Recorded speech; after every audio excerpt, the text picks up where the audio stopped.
दोस्तों नमस्कार। इस हफ्ते भारत को नीचा दिखाने के लिए एक रिपोर्ट और प्रकाशित हुई।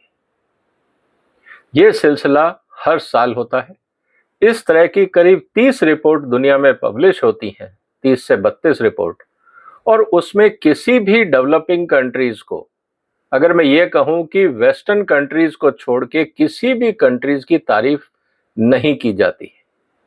इस राजनीति का पूरा खेल क्या है, ये रिपोर्ट कैसे बनती है, कौन लोग इन रिपोर्ट्स को बनाते हैं, इनका आंकड़ा कैसे लिया जाता है और आपको और हमको और भारत सरकार को किन बातों का ध्यान रखना चाहिए इन रिपोर्ट्स के लिए। और जो सबसे ज्यादा खतरनाक बात यह है कि जो फॉरेन फंडेड एनजीओज हैं वो किस तरह से आपके देश के पॉलिसी मेकिंग में घुसपैठ करते हैं और ये रिपोर्ट उनके लिए एक शस्त्र का काम करती है। और किस तरह से भारत का 140 करोड़ से ज्यादा का बाजार दुनिया हड़पने के लिए इस तरह की रिपोर्ट्स बनाता रहता है। कोई भी इस देश में सन्यासी नहीं है कि वो आपकी भलाई के लिए सारे उपकार करेंगे और इतने बड़े बाजार को छोड़ के चले जाएंगे। यहां पे कोई भी ऐसा व्यक्ति नहीं है। हर एक की निगाह भारत की बाजार पे है। भारत से सबको कमाना है और कमाने के कई तरीके हैं। उनमें से इस तरह की एक इंडेक्स रिपोर्टिंग भी सिस्टम है। अब ये पूरा मायाजाल क्या है, आज मैं आपके लिए इसकी व्याख्या करूंगा। मैं इसलिए आपके सामने कह रहा हूं क्योंकि ऐसी बहुत सारी मीटिंग्स और कॉन्फ्रेंसेस में पिछले कई सालों में मैंने पार्टिसिपेट किया है और वहां पे क्या चलता है वो मैं आपके सामने रखूंगा। और उम्मीद है कि जो आज मैं आपके साथ चर्चा करूंगा वो आपको कहीं और नहीं मिलेगी, क्योंकि पता नहीं कितने यूट्यूबर्स इस तरह की चर्चाओं में फर्स्ट हैंड इन्वॉल्व रहे हैं। तो मैं जो मेरा अपना असेसमेंट है वो मैं आपके सामने रख रहा हूं। तो आज के वीडियो में जो हम चर्चा करेंगे उसमें ग्लोबल हंगर इंडेक्स क्या है, इसके पीछे पूरी कहानी क्या है, कौन से डेटा लिए जाते हैं, ये डेटा जो पब्लिश किए जाते हैं या इंडेक्स ये सिर्फ एनजीओज ही क्यों करते हैं, कोई भी मल्टीलेटरल एजेंसीज या सरकारें क्यों नहीं करती, ये राजनीति क्या है, ये भी हम समझेंगे। और भारत को और भारत सरकार को किस बात के लिए तैयार रहना चाहिए। और आने वाले दिनों में आप भी अखबारों में देखेंगे कि एक कैंपेन चलेगा भारत के बाजार में घुसपैठ करने के लिए, और वो क्या होगा मैं आज आपको बता रहा हूं। तो शुरू करते हैं आज की चर्चा। और आप इस वीडियो को शेयर कर दीजिए अपने सभी ग्रुप्स में, ताकि सबको पता रहे कि हम कौन सी दुनिया में हैं और किस तरह से हमारे मस्तिष्क पे अलग अलग तरह से प्रहार किए जाते हैं। दोस्तों, एक जो रिपोर्ट जिसकी आज हम चर्चा कर रहे हैं वो है ग्लोबल हंगर इंडेक्स 2023। इसमें भारत का 111वां स्थान है, जैसा मैंने पहले कहा 125 देशों में। और ये इंडेक्स कैसे निर्धारित होता है, इसमें 4 पैरामीटर लिए जाते हैं। पहला है अंडर नरिशमेंट, कि लोगों को खाना ही नहीं मिल रहा है इस देश में, जबकि हकीकत यह है कि इस देश में हर आदमी के पास पीडीएस कार्ड है, पब्लिक डिस्ट्रीब्यूशन, बीपीएल कार्ड्स हैं, एफसीआई का डिस्ट्रीब्यूशन है, और यहां तक कि सुप्रीम कोर्ट का आदेश है हर एक मजिस्ट्रेट को कि उनके क्षेत्र में कोई भी भूख से नहीं मरेगा। और उसके बाद भी अगर ये कहा जाता है कि इस देश के अंदर भूखमरी है, तो अपने आप में एक विचित्र मुद्दा है। दूसरा इंपॉर्टेंट इशू है चाइल्ड स्टंटिंग। चाइल्ड स्टंटिंग ये होता है कि आपकी उम्र के हिसाब से आपकी हाइट कम है, और एक होता है चाइल्ड वेस्टिंग, मतलब आपका उम्र के हिसाब से और हाइट के हिसाब से आपका वजन कम है। तो दोस्तों, हिंदुस्तान में आपने देखा होगा, समाज में देखा होगा कि बहुत सारे जेनेटिक फैक्टर्स हैं। पहाड़ों में लोगों की हाइट कम होती है, कुछ क्षेत्रों में हाइट ज्यादा होती है। तो क्या हम ये कह दें कि जेनेटिक सिस्टम का कोई रोल नहीं है? ये बड़ा विचित्र आर्ग्यूमेंट है इस पूरे सिस्टम को लेके। इसका मतलब जहां की जेनेटिक्स में लंबे लोग होंगे वो हमेशा इस एरिया में रैंकिंग में हाई जाएंगे, चाहे वो कुपोषित हो या ना हो। लेकिन हिंदुस्तान और चाइना हुआ, जापान हुआ, थाईलैंड हुआ, नॉर्थ ईस्ट हुआ, हमारे नेपाल के भाई हुए, ये तो हमेशा रैंकिंग में पीछे ही रहेंगे, क्योंकि उम्र के साथ उनकी हाइट उतनी नहीं बढ़ेगी जितनी एक नीदरलैंड के इंसान की बढ़ेगी, या डेनमार्क के इंसान की बढ़ेगी, या अमेरिकन की बढ़ेगी, या एक अफ्रीकन की बढ़ेगी, क्योंकि वो जेनेटिक प्रोफाइल अलग है। ये बात हमें समझना होगा। इसका मतलब अगर हम इस पैमाने से गए तो हम कभी भी वेस्टर्न वर्ल्ड की जो पैरामीटर है उसमें कभी खरे नहीं उतर सकते, ये आप मान लीजिए। तो ये पैरामीटर इसी हिसाब से चुने जाते हैं कि आप हमेशा पीछे रहें और वो हमेशा आगे रहें। ये राजनीति होती है इंडेक्सिंग की, और इसको जितना हम डिटेल में समझेंगे उतना आपको इंटरेस्ट आएगा। और एक मुद्दा आता है child mortality less than 5 years. निश्चित रूप से ये इंपॉर्टेंट मुद्दा है, इसीलिए भारत सरकार की तरफ से पूरा एक प्रोग्राम है जिसको हम मातृशक्ति को लेके, कि जहाँ पे भी प्रेगनेंसी है या जहाँ पे भी मैटरनिटी की रिक्वायरमेंट्स होती हैं वहाँ पे भारत सरकार और राज्य सरकार की तरफ से स्पेशल पैकेज दिए जाते हैं, फाइनेंशियल हेल्प दी जाती है, मेडिकल हेल्प दी जाती है। तो ये चीज़ें भी भारत सरकार के संज्ञान में है और इसमें बहुत सुधार हुआ है, लेकिन इंडेक्स में सुधार नहीं हुआ है। ये बात बार बार मैं आपको बता रहा हूं। अब सवाल ये है दोस्तों कि ये जो रिपोर्ट है ये बनाई किसने। अब इस मूल मुद्दे पे आते हैं। ये रिपोर्ट बनाई है 2 एनजीओज ने, एक जर्मनी की एनजीओज है और मेरे ख्याल से एक नीदरलैंड की एनजीओ। अब सवाल ये है कि ये जो एनजीओज हैं यही रिपोर्ट क्यों बनाती हैं। डब्ल्यूएचओ ने रिपोर्ट क्यों नहीं बनाई, एफएओ ने रिपोर्ट क्यों नहीं बनाई, क्योंकि डब्ल्यूएचओ के पास तो हेल्थ का पूरी दुनिया का डेटा है, उन्होंने रिपोर्ट क्यों नहीं बनाई। इसके पीछे एक राजनीति है, क्योंकि अगर कोई भी सरकार या मल्टीलैटरल एजेंसी रिपोर्ट बनाएगी तो वो जवाबदेही उसको देनी पड़ेगी कि आपने किस हिसाब से रिपोर्ट बनाई, क्योंकि मल्टीलैटरल एजेंसी अपनी तरफ से बगैर सरकारों से बात किए रिपोर्ट नहीं बना सकती। इसीलिए ज्यादातर इंडेक्सेस जो होते हैं वो एनजीओज बनाते हैं, उनको यही मल्टीलैटरल एजेंसीज, यही विदेशी सरकारें फंड करती हैं और वो रिपोर्ट बनाते हैं। ये एक शील्ड का काम करते हैं जिसको हम बोलते हैं नॉन स्टेट एक्टर्स। अब नॉन स्टेट एक्टर ने एक रिपोर्ट बना दी। नॉन स्टेट एक्टर आज की तारीख में बिजनेस के स्टैंडर्ड्स बनाते हैं, एनवायरमेंटल की गाइडलाइंस बनाते हैं, क्वालिटी के नॉर्म्स बनाते हैं। बहुत सारे नॉन स्टेट एक्टर हैं जो व्यापार में और पॉलिसीज में दखल करने लगे हैं, और इन सब की फंडिंग यही सरकारें करती हैं और ये कह के हट जाती हैं हम क्या करें, वो तो एनजीओ की रिपोर्ट थी, हमारा उन पर कोई कंट्रोल नहीं है, हम तो सिर्फ उनको फंड कर रहे हैं। आप ऐसी गलत रिपोर्ट बनाने वाली एनजीओज को क्यों फंड कर रहे हैं, इसका जवाब उनके पास नहीं है। हकीकत यह है दोस्तों कि इन एनजीओज की मीटिंग में इन सरकारों के अधिकारी भी पार्टिसिपेट करते हैं, लेकिन जिम्मेवारी नहीं लेनी है, अकाउंटेबिलिटी नहीं लेनी है, इसलिए एनजीओज को सामने रख दिया जाता है। और ये बहुत सारी एनजीओज ऐसी हैं जो वेस्टर्न वर्ल्ड की जो बड़ी कंपनियां हैं उनसे भी फंडिंग लेती हैं, उनमें भी कन्फ्लिक्ट ऑफ इंटरेस्ट होता है। उदाहरण के लिए आपको बहुत सारी ऐसी एनजीओज मिलेंगी जो न्यूट्रिशन पे काम कर रही हैं, हेल्थ केयर पे काम कर रही हैं, लेकिन वो फंड की जाती हैं जो दवाई बनाने वाली हैं कंपनियां उनसे, या जो विटामिन बनाने वाली कंपनियां हैं उनसे। तो आपको क्या लगता है कि इन एनजीओज का जो प्रोग्राम होगा वो हेल्थ केयर में क्या बोलेगा, वैक्सीनेशन बढ़ाओ, न्यूट्रिशन बढ़ाओ, सिंथेटिक विटामिन खिलाओ, ताकि जो उनके डोनर्स हैं उनका बिजनेस बढ़े।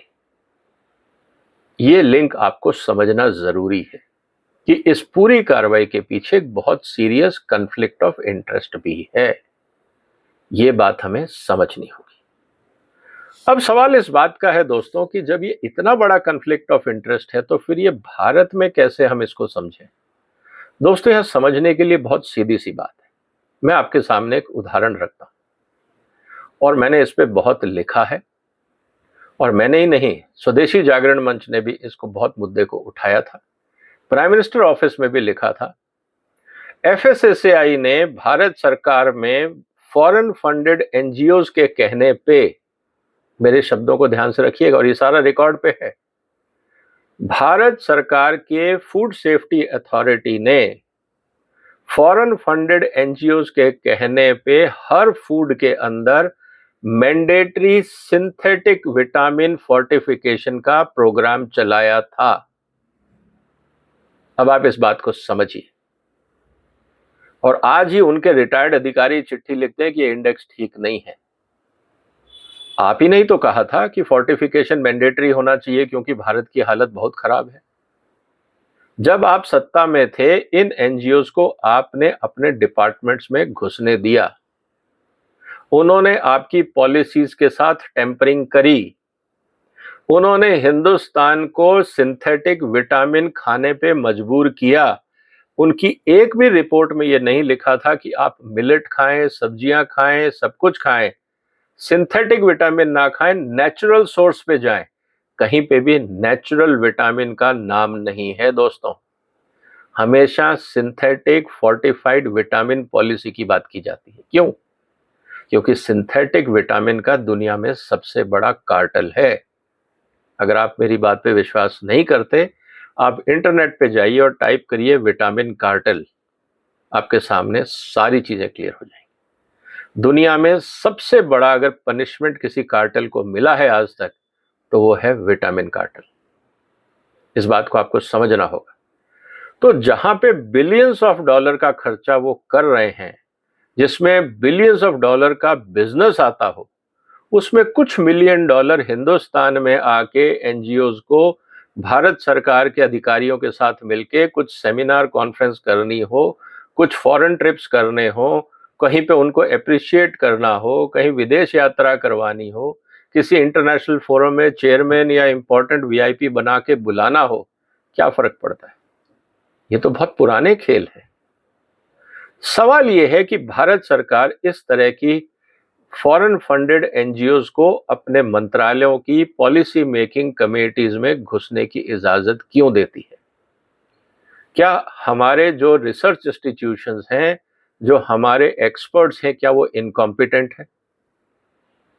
और जो वहां के एनजीओज के लोग आते हैं वो सब्जेक्ट स्पेशलिस्ट नहीं होते हैं, वो लॉबिस्ट होते हैं। ध्यान रखिएगा।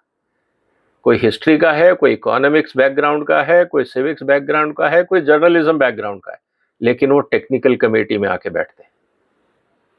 और हमारे यहाँ के डॉक्टर्स और एक्सपर्ट्स को कमेटी में जगह नहीं मिलती है, और खासकर उन्हीं डॉक्टर्स और एक्सपर्ट्स को जगह मिलती है जो एनजीओज रिकमेंड करते हैं। ये पॉलिटिक्स हिंदुस्तान में चल रही है। नहीं तो एनडीडीबी ने, अमूल ने, मैंने और डॉक्टर्स ने, एम्स के डॉक्टर्स ने, हिंदुस्तान के बड़े से बड़े डॉक्टर्स ने फूड सेफ्टी अथॉरिटी को लिखा था कि सिंथेटिक विटामिन घातक है। पूरे देश में विटामिन की जरूरत नहीं है, आप हर चीज में विटामिन क्यों डाल रहे हैं? इसका मतलब यह है कि पूरा देश कुपोषण से परेशान है। जब आप खुद कुर्सी पे होते हैं और आप उस कुपोषण को इतना बड़ा एजेंडा बना देते हैं कि दाल में, चावल में, आटे में, तेल में, हर जगह डेयरी प्रोडक्ट्स में आपको सिंथेटिक विटामिन मिलवाना है।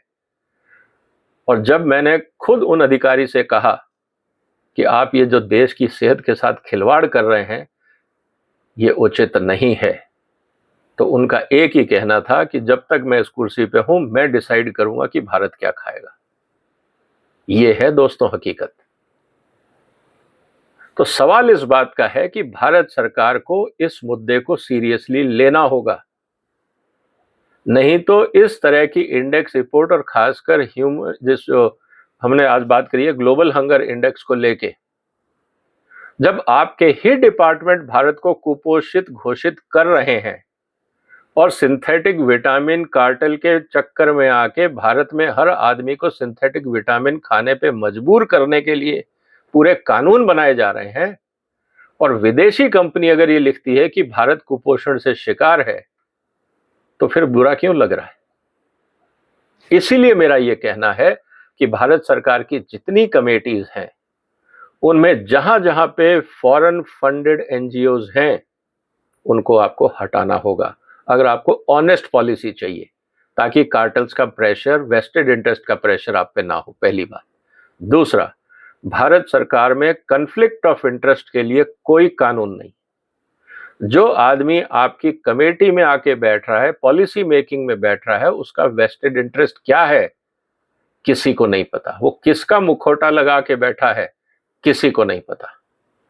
और इस देश की 140 करोड़ की आबादी के साथ खिलवाड़ हो रहा है, क्योंकि अरबों रुपए का बिजनेस है। इस देश की अर्थव्यवस्था के साथ खिलवाड़ होता है, क्योंकि अरबों रुपए का बिजनेस है। तो इस बात को समझना होगा दोस्तों। अगर आपको या भारत सरकार के अधिकारियों को या प्राइम मिनिस्टर ऑफिस को लगता है कि जो मैं कह रहा हूं वो उचित नहीं है या गलत है, तो मेरे ईमेल से आए हुए आप जाके ईमेल चेक कर सकते हैं, FSSAI के भी, भारत सरकार के भी, हेल्थ मिनिस्ट्री के भी। एक बार नहीं, कई बार ये मैसेज गया है कि गलतियां हो रही हैं, इसको सुधारा जाए। लेकिन तब हम इस पूरे मुद्दे को लाइटली लेते हैं, क्योंकि जब तक, अगर आप यही देखें, जिन डेटा का इस्तेमाल इन एनजीओज ने किया है, उदाहरण के लिए FAO की एक रिपोर्ट है, फूड सिक्योरिटी इंसिडेंस रिपोर्ट, जो है हर साल निकालते हैं वो। अगर आप उसमें रिकमेंडेशन देखेंगे ना ध्यान से, उस रिपोर्ट में जिसमें कहा गया है कि कुपोषण है भारत में, उसमें रिकमेंडेशन है फोर्टिफाइड फूड खिलाया जाए। वही बात आ रही है जो मैं कह रहा था। तो दोस्तों, ये पूरा एक बहुत बड़ा कार्टेल है।